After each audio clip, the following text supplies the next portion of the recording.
Hello दोस्तों, हमारे YouTube channel पर आपका स्वागत है। यार तुम ना पराठे कितने करारे कर देती हो।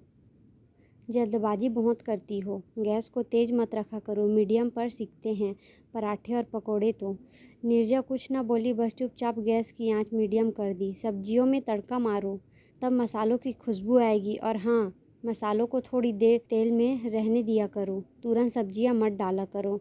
जब भी पुलाव बनाओ तो उसे चमचे फेंक खोसा मत करो। काहे की जल्दी में रहती हो भाई तुम। ये कुछ ऐसे डायलॉग हैं जो शायद हर उस घर में सुनाई देते होंगे जहाँ पर मर्द को खाना बनाना आता होगा। अब नीरजा विनोद को कैसे समझाए कि घर में कुल मिलाकर 7 लोग हैं और अगर वो एक पराठे पर 5-7 मिनट लगाएगी तो घर वाले उसे खा जाएंगे। विनोद अच्छा खाना बनाता है, पर बनाता कितना है। 2 पकौड़े, एक आध पराठे, कभी कभार चाय, कभी बनती हुई सब्जी में आकर चम्मच छिला जाना, बस। पर नुक्स निकालना तो आदत सी हो गई है। पिछली बार जब नीरजा की ननंद आई थी तो भाई की तारीफ करके बोली, कुछ भी कहो, भैया के हाथों में जो स्वाद है वो भाभी के हाथ में नहीं। विनोद गर्व से खुश होकर बोला, अरे खाना बनाना एक आर्ट है और नीरू तो बस उसे काम समझकर पूरा करती है। जब तक हम खाना बनाने को काम समझेंगे तब तक उसमें वो स्वाद सामने वाला कभी महसूस नहीं कर पाएगा। ऐसी बात नहीं है, खाने को बनने में जितना वक्त लगता है मैं उतना वक्त देती हूँ विनोद, और जिस तरह की डेकोरेशन चाहिए वो भी करती हूँ। रही बात आपके अनुसार समय की, तो वो पॉसिबल नहीं है। अगर मैं एक पराठे के लिए इतना टाइम देने लगी तो बच्चे भूखे रह जाएंगे। तुम तो बिना सोचे समझे जो हाथ लगता है वो सब डाल देते हो, पर मुझे तो सबकी हेल्थ भी देखनी पड़ती है और घर का बजट भी। लेकिन उसकी भीगती आवाज़ किसी को सुनाई नहीं पड़ी। सुनो, शाम को कुछ दोस्त डिनर पर आ रहे हैं तो कुछ अच्छा और सुंदर बनाने की कोशिश करना। नीरजा ने पूरे मन से ढेर सारी तैयारियां करी, काफ़ी कुछ बनाया। स्टार्टर, मेन कोर्स और डेजर्ट सब कुछ तैयार था। सब कुछ बहुत अच्छा और टेस्टी लग रहा था।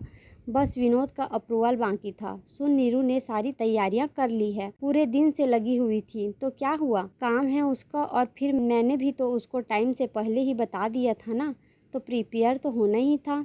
हाँ, पर तू तारीफ ही करना उसकी। माँ की बात को अनसुना करता हुआ विनोद किचन में पहुंचा। बहुत अच्छी खुशबू आ रही थी, पर विनोद ने कहा, ये मंचूरियन की ग्रेवी इतनी पतली क्यों बना दी। मंचूरियन बनाया है तो फिर कोफ्ते क्यों नहीं बनाए साथ में, और कम से कम हरा धनिया तो डाल देती। अगर खाना देखने में अच्छा नहीं लगेगा तो खाने में भी मज़ा नहीं आएगा। पर तुम तो कम से कम मुझसे मेन्यू पूछ तो लेती।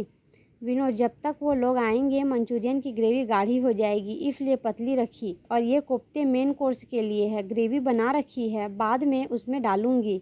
हरा धनिया भी काट के रखा है, अभी से डाल दूंगी तो काला हो जाएगा। और देखो ना, मैंने डेजर्ट में, रुको नीरू, मम्मी जी ने बीच में आकर बोला, कोई ज़रूरत नहीं है इसको सफाई देने की। विनोद, अगर तुझे ये खाना अच्छा नहीं लग रहा, सुंदर नहीं दिख रहा, तो तू उनके लिए या तो बाहर से ऑर्डर कर दे या फिर खुद बना ले। ये खाना हम खा लेंगे। खैर, ऐसा तो होना ही नहीं था।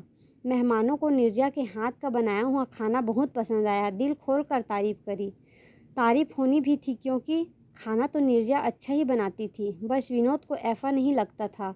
अगले दिन संडे था तो मम्मी जी ने विनोद को किचन की जिम्मेदारी दे दी। उनका कहना था कि विनोद पहले एक दिन उस सो कोल्ड आर्ट को करके दिखाए जिसके बारे में वो हर दिन नीरू के पीछा पड़ा रहता है।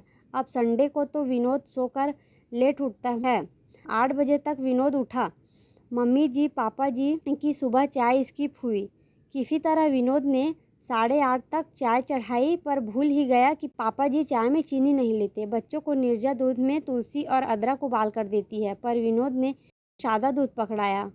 अब बारी आई नाश्ते की, जो ब्रेड बटर से पूरी हुई।